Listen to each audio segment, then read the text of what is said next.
Okay, so I think we'll get started. And this promises to be a very interesting panel, and it's being chaired by Karen Bacher, who is an associate of the Peter Wall Institute. So I'm just going to hand the floor over to Karen, and welcome to the panel.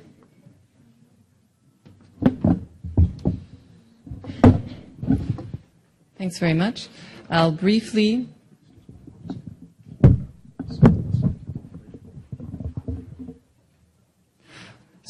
introduce the session by beginning with a rather controversial premise that we had in mind when we chose this topic for the subject of discussion at today's conference, and that is the assertion that the current trend in online learning offers remarkable possibilities for institutes of advanced study, given the possibilities that it opens up for radically new modes of engagement with interdisciplinary learning, both in terms of the message but also the medium, to borrow a phrase from Marshall McLuhan.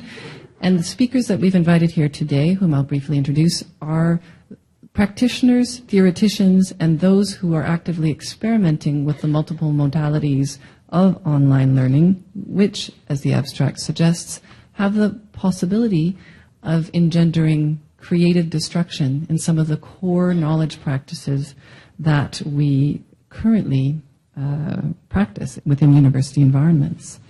So this is an exciting challenge. It reaches across the university, from the humanities through the natural and social sciences to even disciplines like medicine. And I'm pleased to say that we have representatives of the full spectrum of disciplinary activities here today. Let me briefly introduce them at the start in the order in which they'll be speaking. Dr. Don Krug, who's a professor here in UBC's Faculty of Education. Then we'll hear, and this is switching the order of the presentations, we'll hear second from Dr. Kevin Leighton-Brown, who is a professor here in computer science. And we'll finish with Petra Dierkes-Thrun, who is a lecturer in comparative literature. Dr. Thrun is at Stanford University, and we're very grateful for her for taking the time to join us today. We'll then open up for questions, and then we'll have Dr. John Steeves, who joins us from the medical faculty here at UBC, to offer a few words as a discussant. So we're going to try and maximize time for audience interaction, which means being extremely strict with timing. That will be my job. So without further ado, over to our first speaker, Don.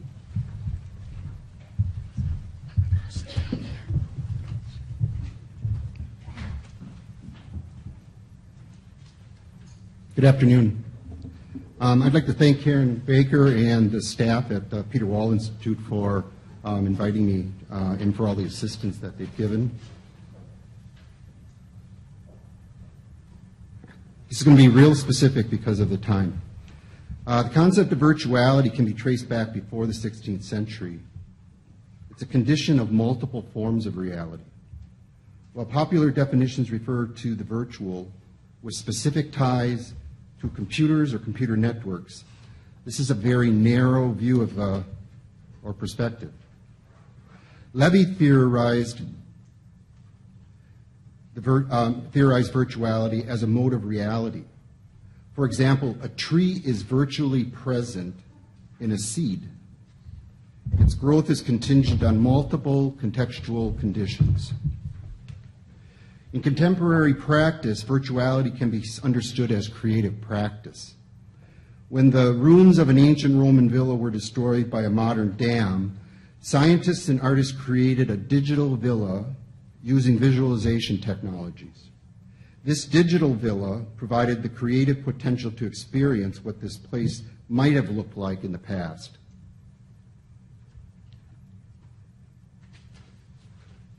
If virtuality is the potential existence of something or idea, virtual experiences can be included in education by integrating various forms of technology to other potential of learning that are not afforded without their incorporation. Public access to the internet gave rise to the open education resource movement in the 90s. For credit and not for credit courses were designed using these OER resources for advancing knowledge in various communities around the world. Some people claim that MOOCs are an offshoot of these past practices. there's little doubt that MOOCs have become extremely popular around the world. And if you can't see down on the bottom, it says Massive Open Online Courses. That's what MOOC stands for. Some would say that MOOCs are a technological innovation with the potential to disrupt higher education budgetary and curricular models. Others believe they provide access to highly valued education that was not available before. In a recent story in the New York Times, MOOCs were discussed to highlight the achievement of a 15-year-old Mongolian boy who earned a perfect score in an MIT course on circuits and electronics. What's even more amazing is that he created tutorials and posted them on YouTube for his Mongolian MOOC mates because the course material was in English.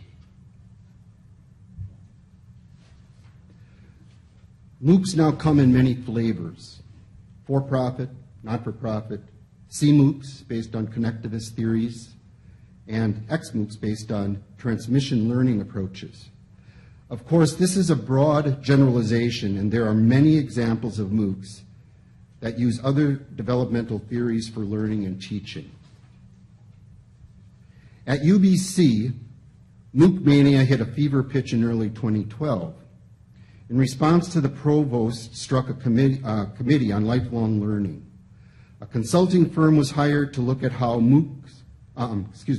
UBC can leverage its current strengths to develop financially sustainable, non-traditional learning models that will reshape the UBC experience over the next 5 years and position the university as the recognized leader in lifelong learning in Canada. In committee meetings that I attended, a distinction was made between MOOCs and open education, between open education and distance education, between distance education and flexible distribution of learning, and then finally flexible learning. And as convergent views attempted to constrain the divergent changes, it was clear that there was a tension between open education and a more traditional fee-based approach to education. In his book, In Disrupting Class, Christensen pointed out all technologies can be applied to sustain or disrupt any industry's business model. Competitive conditions of change influence how decisions get made within institutions of higher education. UBC's answer to the MOOC mania is partially the renaming of hybrid and online learning as flexible learning. However, universities define flexible learning differently. At the Higher Education Academy in the UK, flexible learning is about providing learners with choices regarding when, where, and how learning occurs. At the University of Florida, flexible learning courses are online open enrollment courses.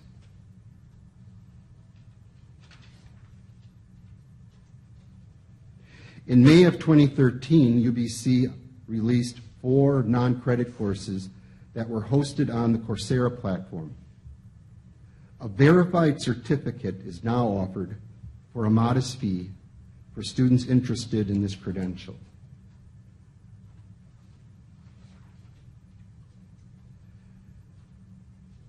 UBC's Flexible Learning Initiative is a major strategic priority at the university.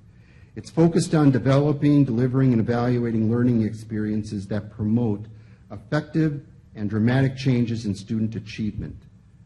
Flexible learning enables pedagogical and logistical flexibility, often facilitated by technology.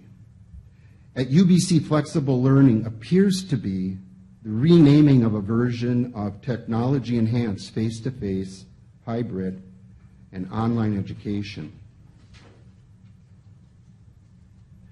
The change meter is high, betting that disruptive innovations such as MOOCs have the potential to reshape markets. However, if MOOCs are incorporated into existing markets, they could become the innovation to strengthen existing organization financial systems. It appears as if most institutions of higher education see MOOC development as a sustaining innovation to continue providing forms of online learning, especially to an international audience. So now, the next two slides, basically, I have here as text. And so, can you read it in the back? Are you able to see? Because I really don't like to read text specific just directly off of this slide. So basically, it's saying that there are pedagogical processes that are going on right now that are looking at trying to increase the way or provide differences in the ways that courses are being offered. Also, flexibility and accessibility are two of the major components to what is driving a lot of the flexibility learning initiatives. Time and cost effectiveness are at the heart of it, and then also trying to find a balance for people when they take courses. So, just to finish up, flexible learning is providing access to a variety of non-traditional learning models, including access to courses and materials to self-direct their own learning beyond classes and institutions. MOOCs are being incorporated into university budgetary models, and time's going to tell whether or not flexible and open programs and course structures will encourage lifelong learning at higher education institutions. So thank you very much.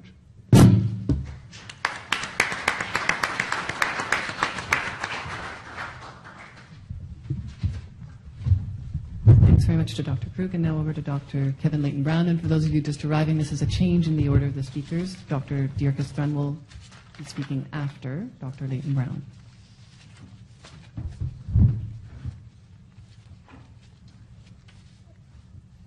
So, next I'm going to talk about John's topic. Change that out.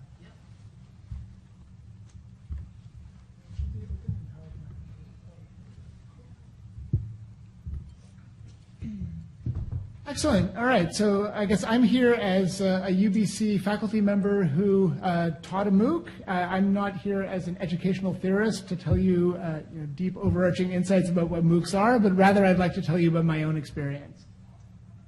So I taught a MOOC on game theory. Here's the one sentence of my slides that has anything to do with what game theory actually is. It's a branch of math that aims to describe what happens when self-interested actors come into interaction with each other and have to respond to each other strategically. It's widely used in economics and also widely studied in math.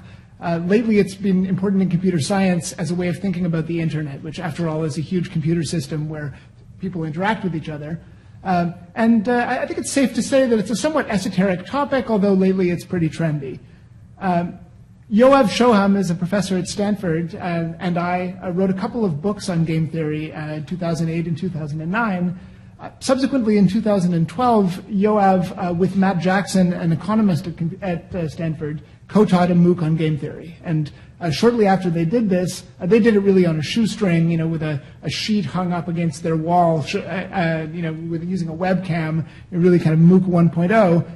And they decided they wanted to sort of boost the production values, think a little bit more about the way the course was designed, and they wanted some help doing that. So they invited me to join them in a redesign of the course. So we shot all new videos, made all new course materials, and launched a kind of second iteration of this MOOC with the same name in January 2013. So, oh, that's really unfortunate. You're actually not using the slides that we just set up. That's kind of a shame. Let me just, since I bothered to note it, don't swap this. Sorry, the other must have uploaded that. Yeah, we didn't realize.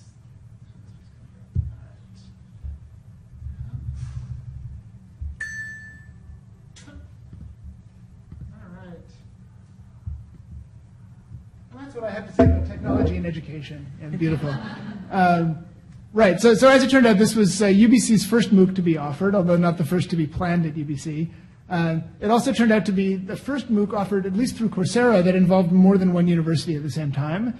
And Coursera told us at the time that it was the second largest MOOC that they had ever run by enrollment. So let me tell you a bit about what was in the course. We had video lectures. I have just a screenshot of what one of these lectures looked like. These were shot all at UBC using green screen. So this is me in front of a green screen, sitting in front of a tablet.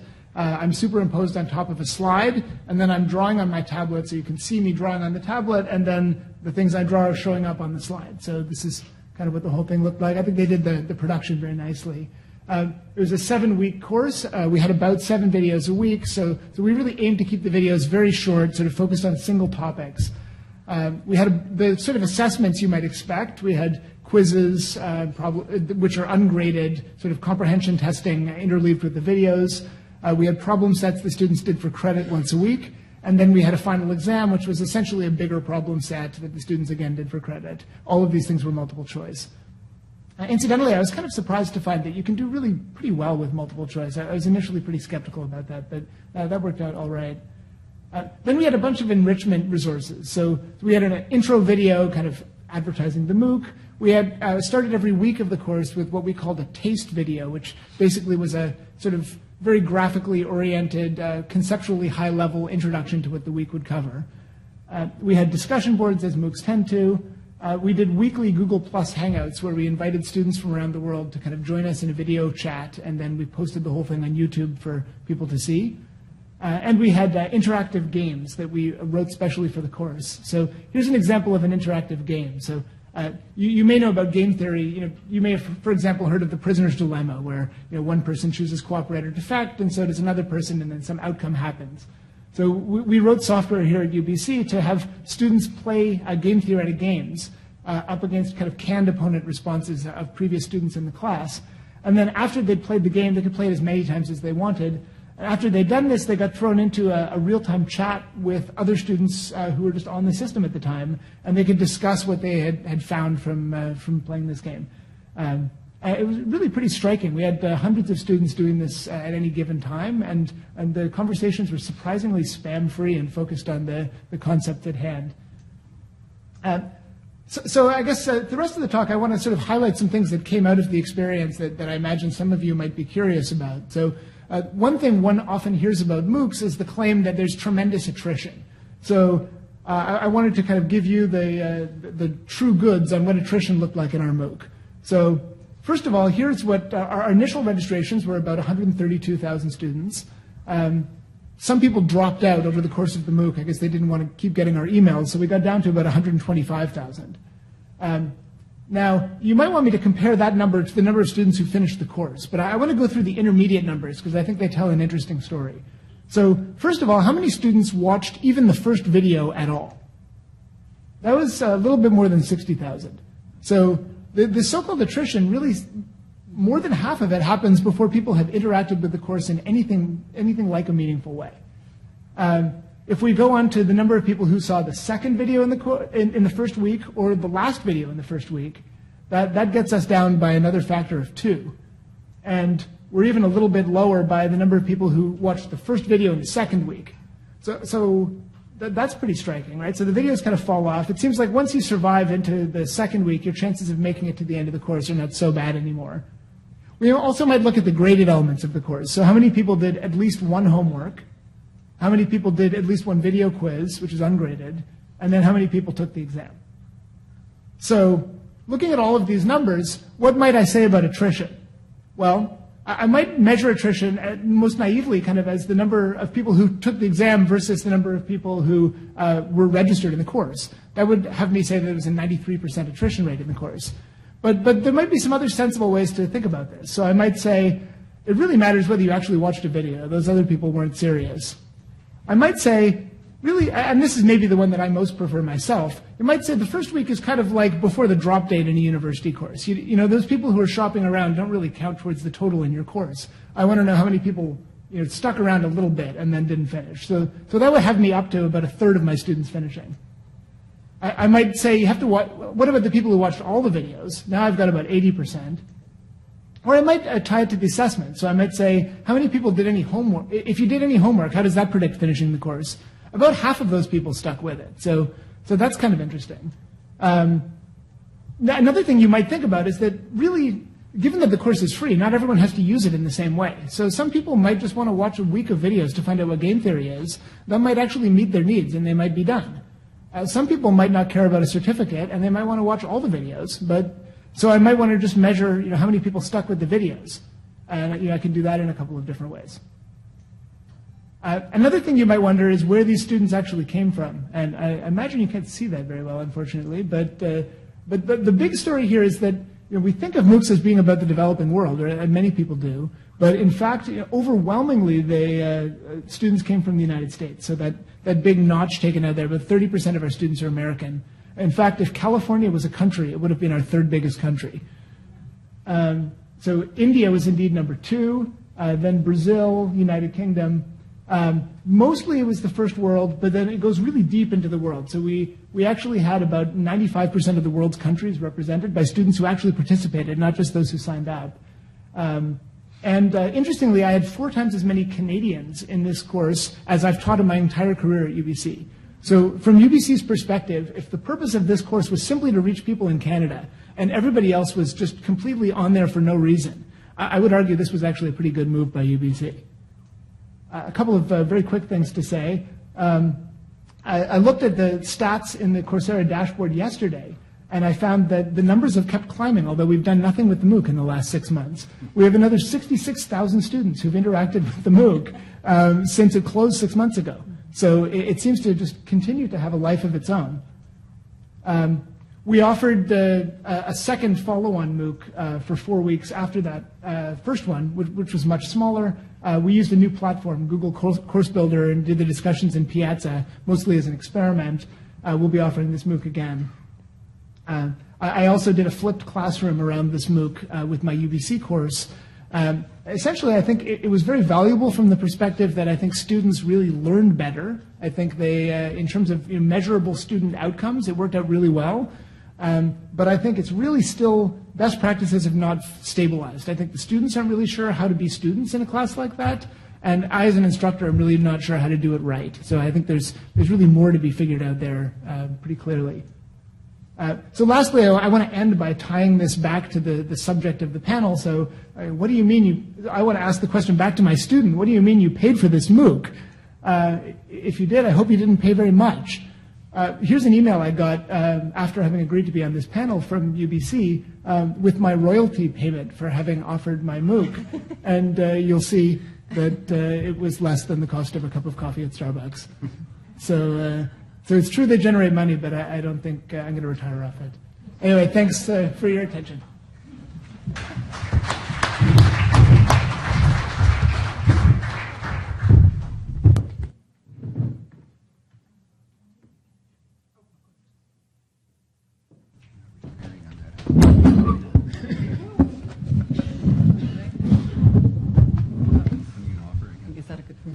All right, and for those of you who come in later, this is Dr.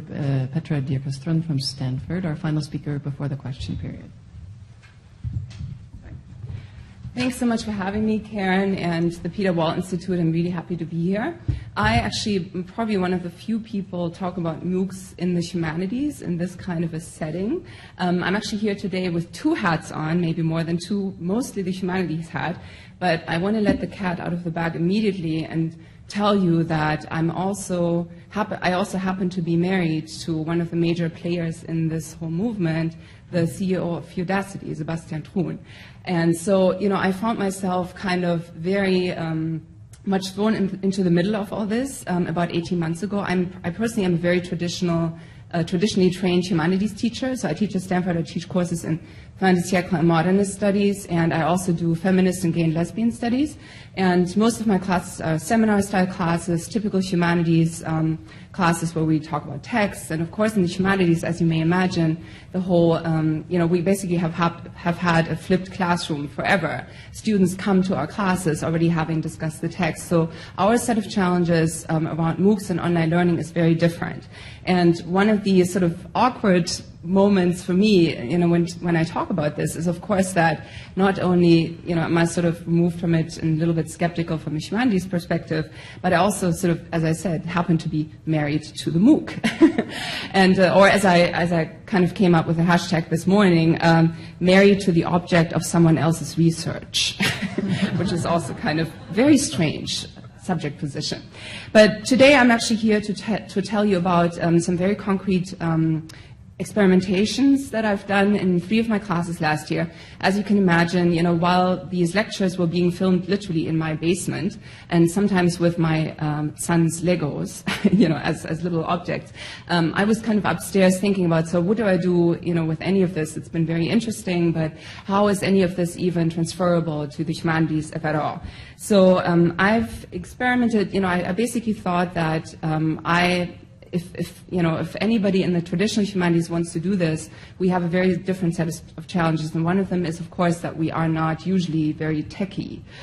So I set myself a challenge. I wanted to do this without any help whatsoever. I had no TAs. I had no technical support team. I had no help whatsoever from Udacity, and that was by design, because I sort of wanted to show if I can do it, anybody can in the humanities. So I literally did not, and you'll see up here, these are the 3 websites for the classes that I taught, and I'll tell you something more about some experiments that we did in these classes, but they're very easy to set up WordPress blog sites, and I'll talk a little bit more about what some of these experiments were. Just to give you an idea, these were very traditional classes. The first one, and that's the one I mostly will talk about, I'm an Oscar Wilde expert, so the first class was last fall. It had 21 students, very typical humanities class. It was called Oscar Wilde and the French Decadence. And we literally, we did texts from the 1850s to 1900, so very, removed in terms of the, it's not digital humanities material by any stretch of the imagination. The second one was Introduction to Comparative Queer Literary Studies, and that one had 19 students, and that was also cross-listed with Feminist Studies. And the third one, in which I somewhat scaled back my efforts because I was so exhausted at the end of this year, was called Gender and Modernism. And so my goal was to do creative things with digital, as I say, digital pedagogy, right here, right now, with very, very limited technical means, but with some ideas. And so my goal was to experiment with one of the sort of traditional pillars of humanities teaching, and that is close reading. I couldn't, kind of do all of them at the same time.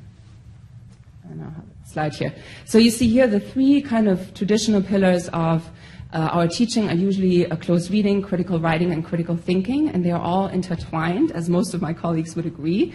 And one of the things that has been happening that I think is very interesting is that basically 2 new kind of things, 2 new sort of pillars are emerging and are kind of intertwining themselves with what we do already. One of them is a term that Kathy Davidson from Duke University coined called critical contribution, the idea that it's not just the learning how to write for yourself, learning how to speak for yourself, but also to contribute something to society or to a community of learners. And then also the last one, as far as, I don't know if I coined this term, but I sort of came up with this myself, learning in public. Because if you have an online presence, it means that you're not just, it's not just between you and the teacher or you and your classmates, but it's literally a much larger public. And I'll be talking about that a little bit later, because that meant a lot to my students.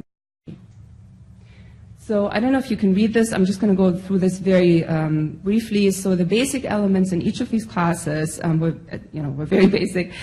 We all had a shared WordPress course blog that was managed and written by the students and me together. We all had a shared login and password. And this was first of all, a depository, of course, for lecture notes, for all sorts of stuff, students' posts, weekly reading questions, multimedia projects, but also links to other learning materials. So it was kind of a depository and a gathering site. Then we also had a social media component. We had a Facebook page, and then also usually not just one, sometimes more than one hashtag on Twitter, and I'll be talking a lot about that Twitter experiment that I did a little bit more specifically. And then we had some other tools such as Google Docs, Google Hangouts, Storyfy, Tumblr, those kinds of things, Omeka also. But the most fun, and this is really what in the brief time I have today, want to talk about, were the creative online exercises and assignments that I sort of came up with that really did something, I think, pretty different. So I can only give you a few examples of this. I do have my working paper on the website, so if you want to go to all these, these web links, you can get those in the paper. You don't have to write them down now.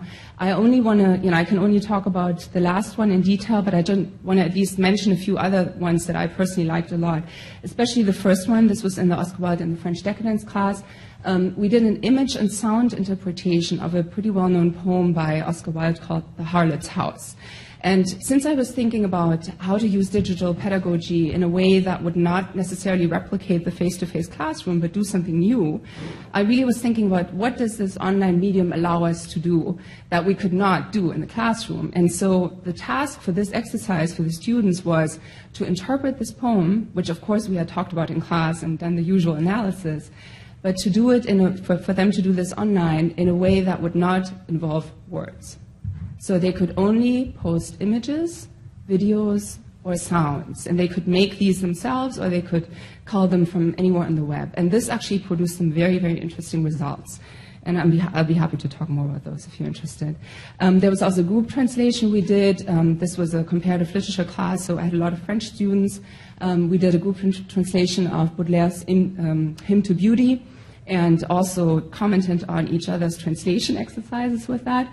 And then the third one I have up there, which was in the Gender and Modernism class, was an exercise in which we collaborated with another institution. I used to teach at Cal State University Northridge, CSUN, near LA, and so I still had some connections there. And so we actually collaborated with a class on a poem that is called an Exquisite Corpse poem. So my class wrote a poem in collaboration, and then we exchanged this and also collaborated on this with another one. So I'll just very briefly mention the public literary role play, so I'm almost out of time. I encourage you to take a look at this if you're interested in this. It actually was a really interesting kind of exercise involving the public. The idea was, this of course is a very canonical novel, Picture of Dorian Gray, and the idea was to literally get in dialogue with the public about it, and some really interesting things happened. So you're probably thinking, role play, Twitter, and I can only assure you I'm I'm a pretty rigorous teacher and researcher, so to those of you who are skeptics of this, I can only add that this is probably one of the things my students will remember the most from this class, and they also got some really interesting collaboration with the public, including some scholars actually. Some learning objectives in here were play acting. They were play acting. They did, basically reinforce the points that we did in class. It was a language and style challenge because they actually had to basically embody the characters in the novel. They had to choose who they wanted to be and then tweet in style in 140 characters. That's not exactly easy. And then they also had to embody the lessons that they've learned, for example, about homoeroticism and 19th century aestheticism, about French decadence as applied cultural contexts. And then we also had some delightful surprises, and I'm just going to go through this one here. So there were some mashups with other 19th century novels. So for example, this is somebody from the UK, Mr. Rochester. Dorian, my boy, I have a proposition for you. Care to exchange addicts and the responsibilities that lie therein? We had, I don't have much time to go through this, but a scholar, Melanie Hawthorne, who was a big 19th century French scholar, actually got involved, and my students had just read the translation of Rachel's Monsieur Venus by Melanie Hawthorne, so they were really thrilled to kind of be in direct touch with her. There were some unintended surprises. Some people were apparently some other people assigned this exercise to their classes. Somebody tweeted, I have to get the fake Dorian Gray to tweet me back by the time the night is over for extra credit. Let's see how it goes. So that was certainly unintended. Okay. I have to finish up. Just in terms of the student feedback at the end, people were very, very interested in this whole thing. My students really liked it, and I do think that a lot of the things that we did online really enhanced their in-class learning. I'm just going to give you a sample comment here. The fact that everybody's ideas and thoughts are displayed is both challenging for the students and democratic. It serves an ideal of democratic sharing of knowledge and educational resources. Plus, it's very thrilling to know that our work has been read worldwide. And again, this was not a MOOC, but our blog too is living on, and we now have over 27,600 blog hits, and it's been accessed from 131 countries. I still get emails about this, and I talk more about this in my online paper. I'd be happy to save this for discussion. I think one of the things I want to emphasize is that, for me at least, as a traditional humanities teacher, I really feel that this digital pedagogy challenge has led me to rethink my teaching practice and also really taken it more seriously and really come up with new creative ideas how to teach very traditional content like the 19th century decadence to today's students. And I will leave it at that. And I'll talk about this a little bit more in discussion. Thank you.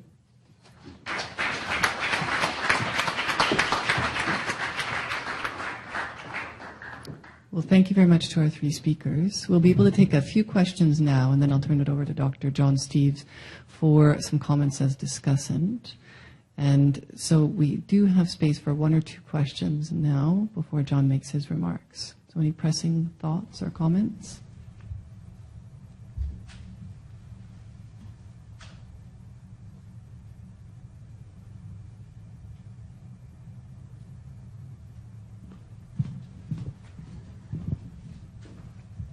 Hello, my name is Corky Day, and on Facebook I have noticed that some people get really nasty. And that happened to any of you? Yeah. Yes. Let's have the next person ask questions as well, and then the panel can take them all together, given that we started late and are a bit pressed for time. I saw another question over here. Yeah. Hi, very interesting. I'm involved with MOOCs in Brazil. Just a small issue of geopolitics, if you want, or geo-whatever. It means there is a strong domination of mainly US-based organizations, Coursera, etc. And in the case of countries such as Brazil and others, it's important to develop also local MOOCs or platforms, and in the case of Brazil there is already, but just to point out that this can be a very thin issue of domination of ideas and courses, and just to put this in the agenda. Great. So thank you for two questions highlighting the potential limitations of MOOCs and speaking to one of the risks of creative destruction, which is the homogenization of academic knowledge, cultural imperialism perhaps. So I don't know if any of you want to address those in any order. Let's take us in reverse order. Maybe we'll start with Petra and then go to Kevin and John. Sorry. Yep. Is this working? When we address cultural imperialism, is that what the question was? No. I actually would love to address briefly the Facebook comment that you just made. So, sorry. One of the things, I'm actually also the co-author of what we, dubbed back then the Student Bill of Rights for learners in a digital age. And we published that as a, kind of collective of 12 people, including some Canadians. And, if you read some of our online papers, you'll see that there's a whole history of the MOOC movement in Canada. Basically, the word MOOC was actually coined by Dave Cormier at the University of Prince Edward Island, and it has a whole history that usually doesn't get acknowledged in the media. I just want to mention that briefly before I talk about Facebook.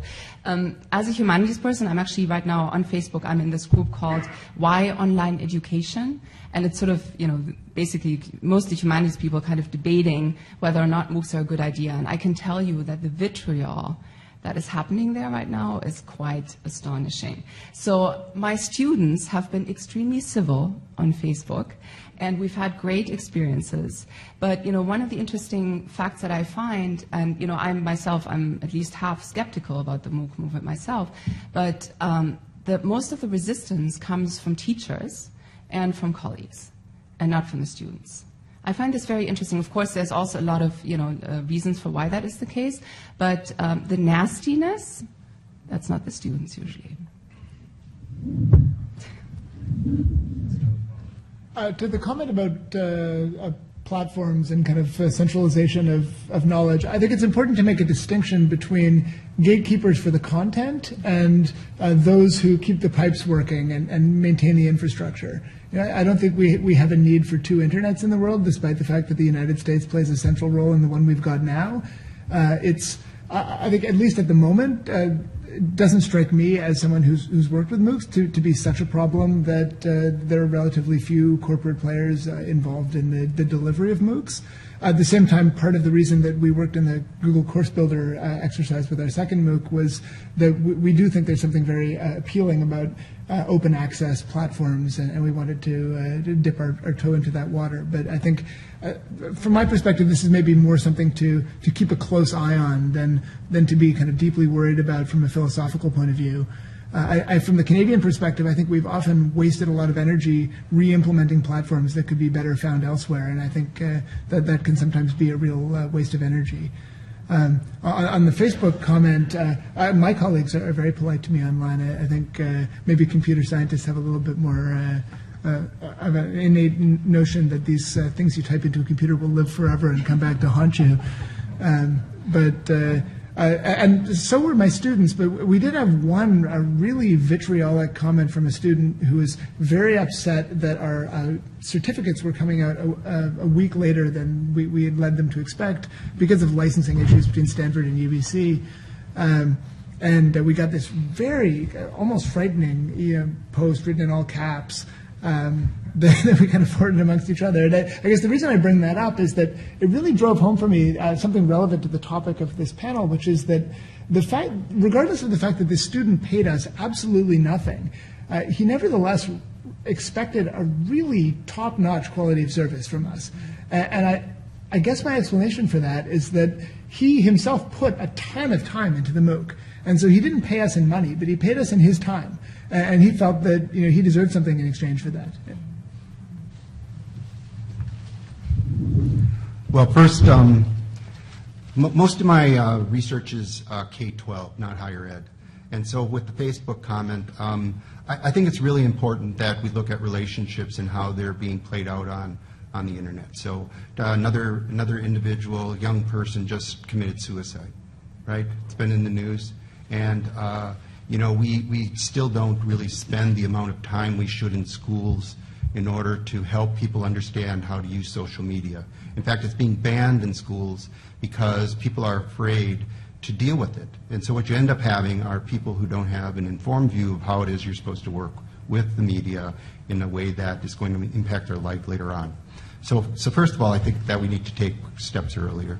In terms of the kind of the colonialization of MOOCs and platforms, I take a different stance, actually. It's really one of the reasons why I mentioned open educational resources. Open educational resources are just that, they're open. And UNESCO pumped millions of dollars, along with other businesses, into encouraging countries and people in countries to use these open resources so that they could educate people for the kinds of needs they had. I think that once we have a system that gets in place and gets extremely strong, changing it will be very difficult.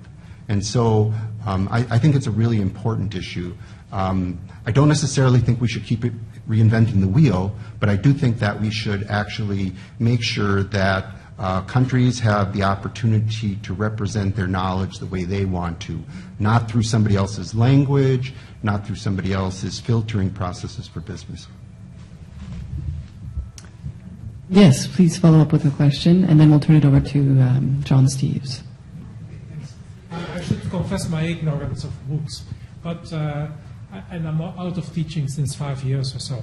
But before that, 10 years ago, 15 years ago, we would put all our course material on the web, PowerPoint presentations, notes, illustrative material. Is that different from MOOCs?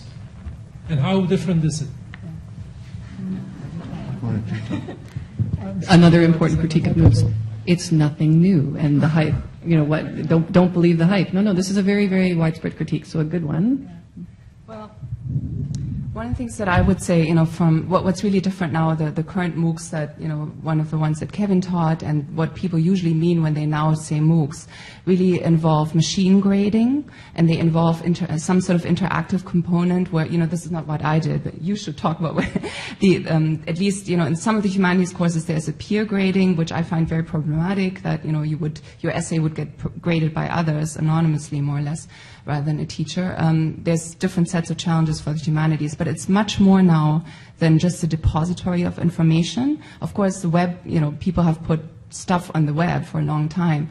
But what is really changing now is that people are thinking about interactive components. And also, if I may add, in the humanities, one of the problems with that is, of course, assessment. And, you know, in the machine gradable quizzes, that's not usually what we do in the humanities. You know, we don't give quizzes, maybe we give reading quizzes. But essays cannot easily, at least not yet, be easily graded by machines, and nor should they, as far as I'm concerned. Do you want to say anything? Sure. I think on some level this comment is sort of deeply right, and in another sense sort of missing the point. I think it's deeply right in the sense that this is clearly an assembly of things that have been around for a long time. As long as I've been teaching, I've been posting all of my materials freely online. I think an obvious kind of cue that this view somehow misses the point is, as I've been doing this, you know, I didn't have 100,000 people come and read these materials. And so there must be something different from the point of view of the person who's going and getting them, because there's a many orders of magnitude difference in how appealing these are as learning materials to people who want to go learn. And I think that should be sort of our cue. I think that's the question to ask. I think really, for me, a MOOC is not an evolution of the course materials that I was always putting online. I think it's an evolution of a textbook. I think a textbook always was sort of a packaged course that in principle one could go off by oneself and learn from. And it was always, you know, as somebody who wrote a textbook, always a little discouraging that it seems like this is such a daunting thing for a student to do, that our textbooks don't much get used this way. I kind of think of a MOOC as a textbook 2.0. It's another way of packaging up the ideas of a course, such as would go into a textbook, in a way that is really much more engaging for a student, that seems to be much more appealing for somebody who wants to learn on their own to go and learn from. And I think the fact that it's gotten the kind of traction that it did, I think means that we should pay attention to it. And I think part of that is this course metaphor, that it's not called a bunch of materials, it's called a course. It has a start date, it has an exam. It's not clear to me that, you know, the exam is the perfect way of grading an exam, but I'm not sure that's the point either. I think what's important is that students are studying for the exam, they're watching all the videos, they're caring about the thing, and that some learning is happening as a result. And I think it's for the educational researchers, such as the one sitting to my right, to decide whether this is working and what's really going on under the hood. But I think something interesting is happening. Want me to say something? I don't think I actually know what's going on under the hood. But I do think that one of the things driving MOOCs is the fact that we've moved from a content kind of delivery method for the internet to one that's more participatory. And because of that, people don't just go there and look at what was put there, they also have a way to contribute. And that is actually becoming a very dynamic space. So I think that's one of the things driving it, is the fact that people can go and participate more than just go and, you know, read it. And so, which is why MOOCs may be an unfortunate acronym. You could think of something like student-led participatory online open courses, SPOOCs. Not MOOCs. I've been trying to think of better acronyms, because MOOC is clearly the last gasp of this medieval model of the lecture. You know, we're no longer chained to the lectern. So we need to think of alternatives, and maybe MOOC is only the first phase, and you know, some are already proclaiming the death of the MOOC. But before we get into that topic, I want to leave time for Dr. John Steeves' comments as discussant, so let me turn it over to him.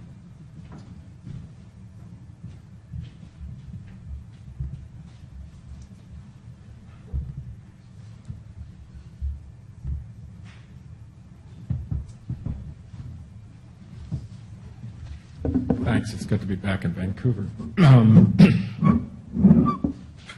Whatever. All right. So I have not been involved in a MOOC. Most of mine have been directed towards very small focus groups for neurological exams and assessments by clinicians throughout the world. Most of these have been accessed and used by the third world. How does one advance? We've got this. There we go.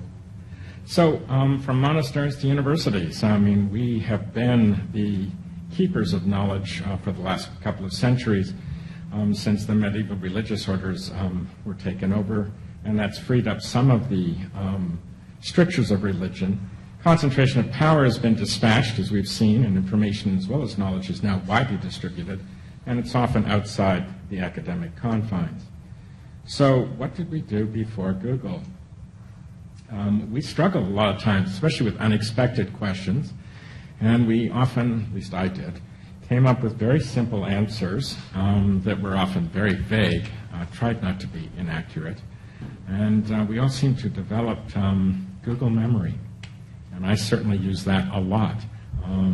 And with Wikipedia, we can almost find anything to jog our straining and weakening memories. That just applies to me, of course, because I'm older. And hopefully it'll provide us more insight as to what we can provide people, and I think it certainly hasn't helped us ask more intelligent questions. So to answer the question, is online learning here to stay or is it a passing fad? I'm going to say it's here to stay. But who will benefit and who will suffer is unknown, especially in the short term because it's evolving. Currently, the internet provides us limitless information, but it cannot right now assure knowledge. And this requires the experienced application of information within an appropriate context. And that's exactly why we developed our video online courses for teaching how to examine patients for neurological disorders. We needed a common language to discuss patient disabilities, and the only way we could do that worldwide was to provide a standard of assessment. There will be winners and there are going to be losers as this transformative evolution takes place, and it's going to evolve. It needs validation on various levels. Some of it will be discarded, and new forms will move in to take over. We could and should look at the education from many viewpoints. Two perspectives are the shoppers and the sellers. And I was taught a long time ago, decades ago, by my father, who was a salesman, who used to say to me when I'd come to visit him, and knowing that I did medical research, he'd say, "How are sales?"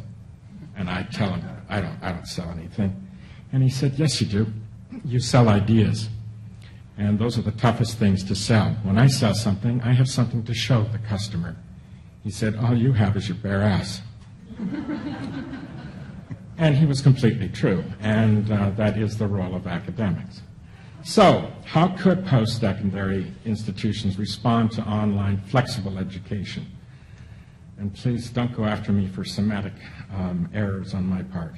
Can we provide much of our current course content online? I'm going to be provocative and say yes, we can, especially if it has been provided in the traditional lecture format. Can we provide interactive virtual reality exercises or experiments that would rival or basically be the same as what we're currently offering to students in person?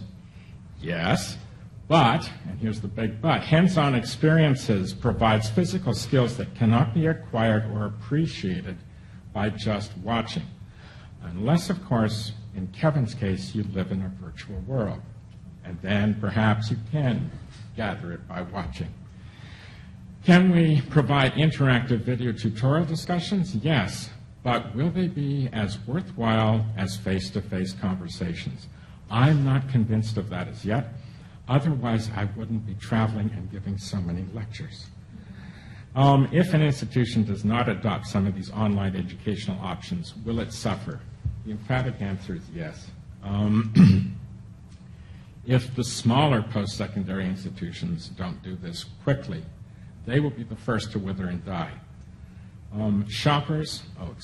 Students will likely gravitate towards the cachet of degrees or diplomas from world-renowned institutions offering such options as MOOCs. And we're seeing this already, with Stanford taking a very active role in providing online educational options, as well as MIT and Harvard.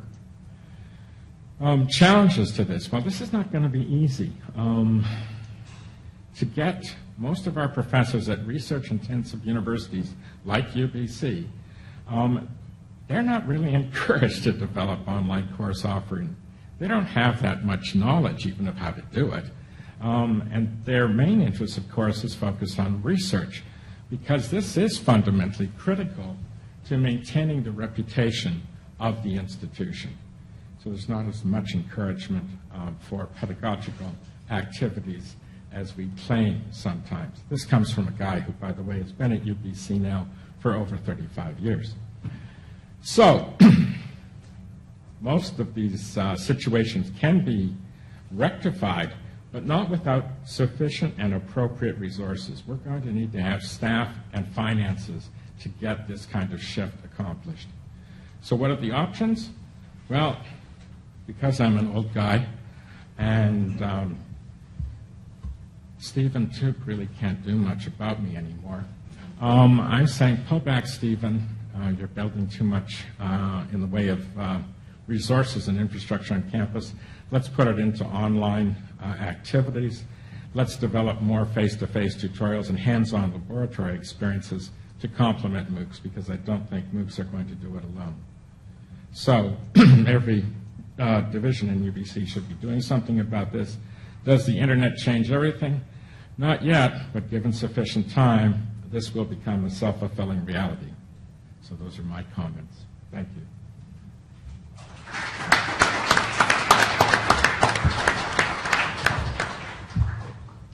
So there we have it, the predicted creative destruction of the universities. I don't know if you include UBC in your class of smaller universities that will wither away.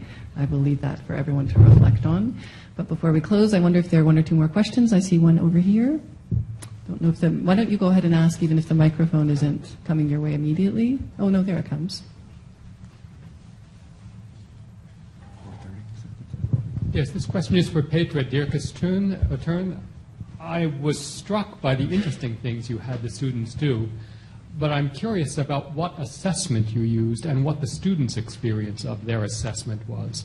The background to this is I've discussed this with my colleagues in the humanities, and we find ourselves, we have cut down the amount of material we deliver in our courses by about 30% over the past 10 years or so, many of us. Students don't seem to have the attention span or reading skills. And so I'm wondering if the 140 characters is making it worse, what you did to combat that in writing, and in particular, whether the students themselves understood the importance of doing sustained writing. That's a very good question. Thank you very much, Richard. This is the big can of worms assessment in the humanities, so you put your finger right there. I initially started my close reading experiments because I just refused to be bogged down by the question of assessment. I was basically, and I talked to my students about this and basically said, look, we're going to do these experiments. You will not get any extra credit for this. It's very hard to grade such work. And since I've done it, I've actually thought more about it, but as we were doing it, they were just literally getting like a check or check plus kind of thing, for completing the assignment. But I think the next challenge for me and for anybody who does this kind of thing is to really think about ways to assess this. And I do think because of the collaborative nature of this kind of experimentation, it should not just come from the teacher. So one of the things that was really, kind of interesting in the Twitter role play is that, okay, I'm laughing because I'm remembering some really fun moments from that play, but I and about 3 other students were all embodying Dorian Gray. And so basically the 3 of us who were kind of big Dorian Gray aficionados and knew the novel very well, challenged everybody else that we would only tweet back as Dorian Gray if the tweet was really interesting, had some intellectual content and those kinds of things. So there was like an inter-game challenge, intra-game challenge there. And so you really would only get an answer if you were good enough, in your tweet. So that was of course not, didn't have a grade attached to it. But I think in the future, to be a little bit more serious about it, in the future, one of the things that I would like to do is to actually have a collaborative rubric to develop that with the students, a very basic one that will fit many of these kinds of experiments, and where it's really about not just the appeal but also the intellectual content of the experiment, and then helping basically giving group feedback as well as my own to that. So I haven't figured that out, but you really laid your finger on this. This is one of the most difficult and challenging things. But I refuse, as I said, I refuse to be bogged down just because I'm afraid that I have no way to assess this. I think we need to experiment, we need to play, we need to be unafraid of that, and answers will come. Also not just from myself or my colleagues, but also from the students who, by the way, are amazingly creative with this. So I'm just going to continue doing this and hopefully figure out a little bit more. Well, on that, am I allowed to go a couple minutes over, Janice, since we started a couple minutes late? Yes, one more question at the back. Why not? Ken Craig here. I guess what I haven't heard is much comment on quality assessment of MOOCs and outcomes and systematic approaches to that. And I'd like to try to relate that to the initial, or to the introduction of the concept of virtual reality. Dr. Dirks defined it to begin with, but then it didn't really seem to come up again in the conversation. And Dr. Steves did use it, but I think it needs to be elaborated. I think the issue that interests me is the extent to which you can approximate virtual reality with these kinds of courses. We seem to be talking about approximating the experience of an undergraduate in one of our classrooms or in one of our seminars at UBC. Can't we kind of get beyond that? I mean, approximate a real conversation with Oscar Wilde and really build upon the nature of the learning experience, the participatory interaction dimensions of the experience. Thoughts? Well, I can vouch for the fact that one thing I think that is really important and was only mentioned once today, and I even forgot to mention it, and that's motivation. If the students are highly motivated, and in my case they were doctors in many different countries, they were motivated because they did not know how to assess their patients. So by providing them this small online open course, SOOC, we were able to bring their skill levels up. And indeed, when we did assess them, and they did have to go through a self-assessment, and even send in videos of their assessment, it was remarkable how much easier and more effective their assessments became, and how much easier it was for us to talk a common language. So there was that outcome assessment that you're asking for. Given the time constraints we're under, I'm very sorry that we'll have to draw the discussion to a close. I know that there were other hands up. I'd encourage you to come to chat with the speakers during our next break. I'll conclude now by thanking all of our speakers and our discussant, and I'll look forward to future conversations about this topic. Thank you. Thank you.